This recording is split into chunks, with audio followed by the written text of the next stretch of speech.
It doesn't matter to me any longer how long I live. What matters to me most is how I live. Every day, ask yourself that question, how you living? That you would not judge, that you would show up early, that you'd be kind, that if you're going to do something, you do it the right way, that it's never wrong to do the right thing, that how you do anything is how you do everything. And in that way, you will grow your influence to make an impact. In that way, you will honor all those who have gone before you, who have invested in you. Look in those unlikeliest places for wisdom.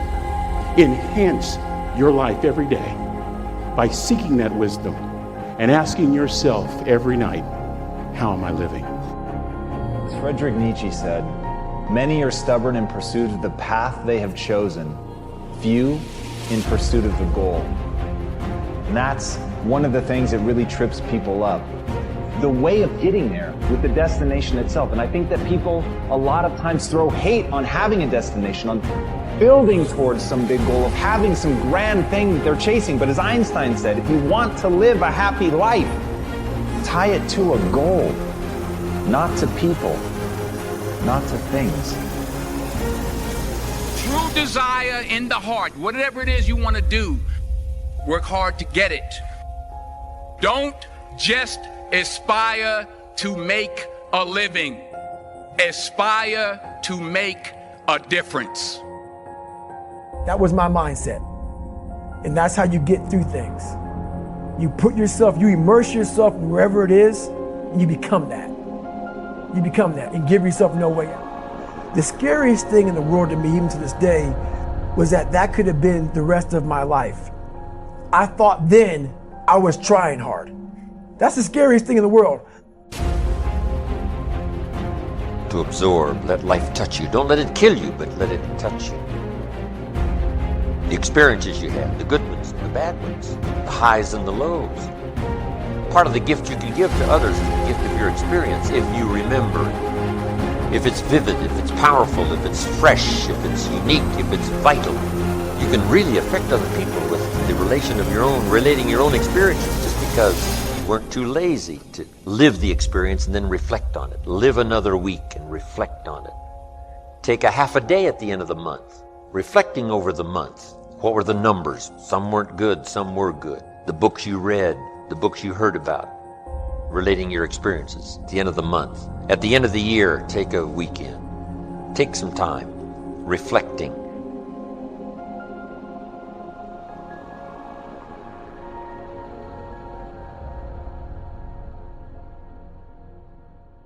How many times have you had a great idea, didn't do anything about it, and then a year later someone did something about it, made a lot of money, got the promotion, etc.? So when you have the idea, the inspiration to act, it's time. Act. And you don't have to know it perfectly. You know, you can drive from here to California, wherever you might be, assuming you're not in Hawaii, by going west. And what happens is that you don't have to see the whole route. You only need to see 200 yards ahead of you. At night, you can drive just with your headlights, and the headlights keep moving with you. And your goal in life is to get in the game. You don't have to see the whole blueprint. You just have to see the next steps, the next steps, the next steps. And if you keep taking the next steps, eventually you get to where you want to go. Does that make sense? Now, the last thing is called law of attraction. We believe that when you are vibrating at the level of 100% expectancy that you're going to get something, it's already a done deal. You know, piece of cake, no big deal. We're going to win this thing. We're going to get that contract. You know, I'm going to make this thing happen. Then what happens is the universe literally responds. Sometimes when you're doing this, you're putting on it the vision of this should happen by this date. It's okay to set goals like that, but sometimes it takes a week longer, a year longer, whatever. But law of attraction says if you'll just hold the expectancy, like attracts like. If you say, I want to be a millionaire, but I don't know anyone that would ever teach me how to do that, or I want to buy a car, but I don't have any money, then what you're doing is saying, it's like calling up Domino's Pizza and saying, send me a pizza, and calling them up a minute later and saying, never mind. It's like, you know, you've got to create the space mentally to hold this vision that you've got, and that requires expectation and then knowing that the perfect thing is on its way. In the Success Principles, I write about a woman named Catherine Lonigan. Catherine Lonigan went off to college. She wanted to be a writer, and she took her first writing class, and she got an F. And she went to see the teacher and said, why'd I get an F? She says, because you can't write. she says, well, I'm on a scholarship, here to be a writer. I came to be in the creative writing program. I was the editor of my yearbook, editor of my school newspaper. I wrote a play that was performed in high school. They told me I was gifted. I said, well, you're not. He said, if you stay in my class, you're going to flunk it. If you flunk my class, you'll lose your scholarship.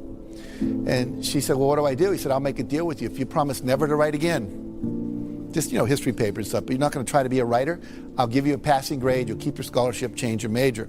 So she did. I called it, she made the deal with the devil. 15 years later, she's down in Texas. They're making a movie at the next town over, and down where she lived in Texas, people would show up at the gas station after it rained just to see the oil slick. It was kind of boring there.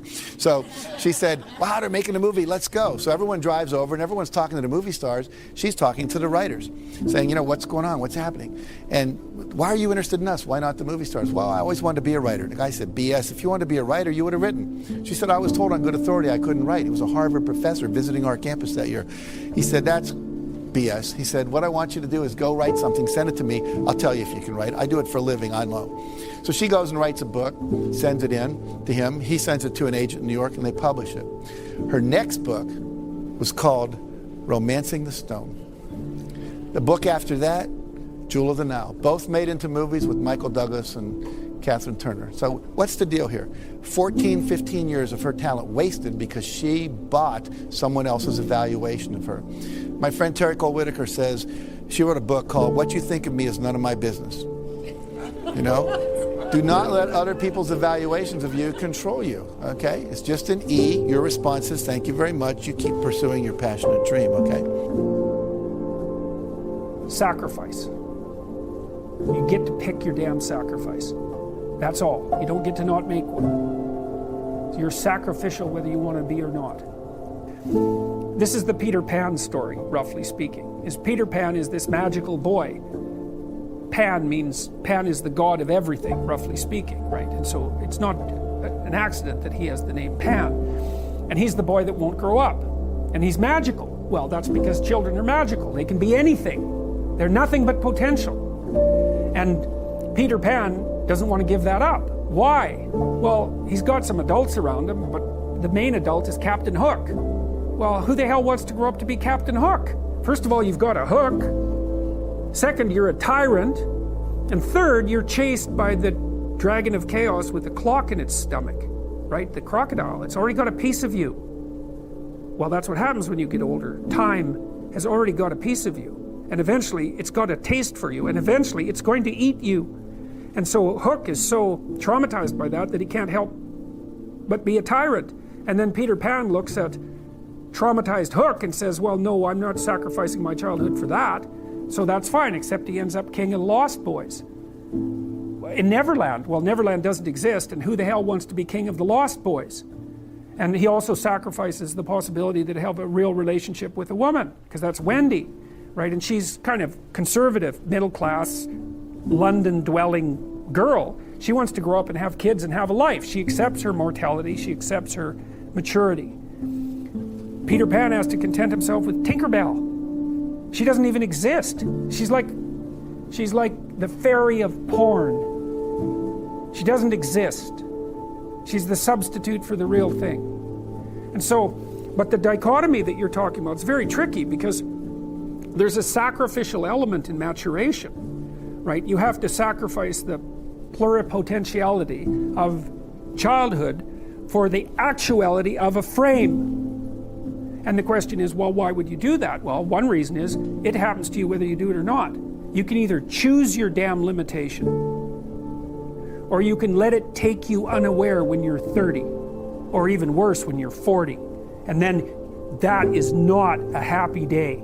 I see people like this, and I think it's more and more common in our culture because people can put off maturity without suffering an immediate penalty. But all that happens is the penalty accrues. And then when it finally hits, it just wallops you. Because when you're 25, you could be an idiot. It's no problem.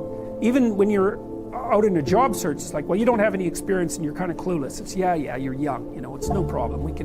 That's what young people are like, but they're full of potential. Okay, well, now you're the same person at 30. It's like people aren't so thrilled about you at that point. It's like, what the hell have you been doing for the last 10 years? Well, I'm just as clueless as I was when I was 22. It's, yeah, but you're not 22. You're an old infant. right? And that's an ugly thing, an old infant. So part of the reason you choose your damn sacrifice, because the sacrifice is inevitable, but at least you get to choose it. And then there's something that's even more complex than that in some sense, is that the problem with being a child is that all you are is potential, and it's really low resolution.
You could be anything, but you're not anything. So then you go and you adopt an apprenticeship, roughly speaking, and then you become, at least you become something.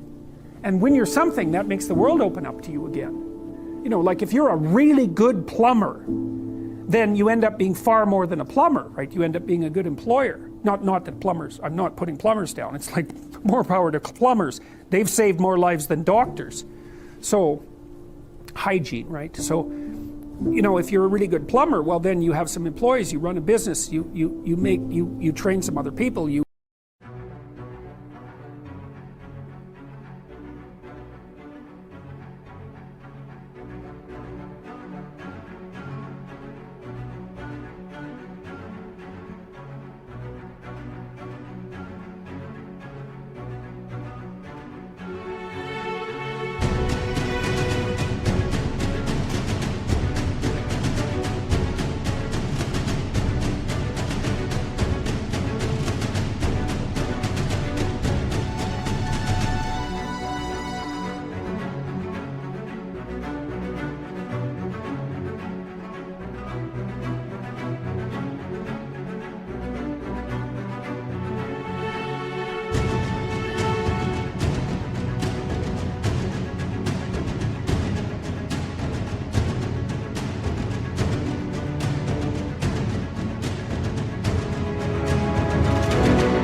enlarge their lives. You're kind of a pillar of the community. You have your family. Once you pass through that narrow training period, which narrows you and constricts you and develops you at the same time, then you can come out the other end with a bunch of new possibility at hand.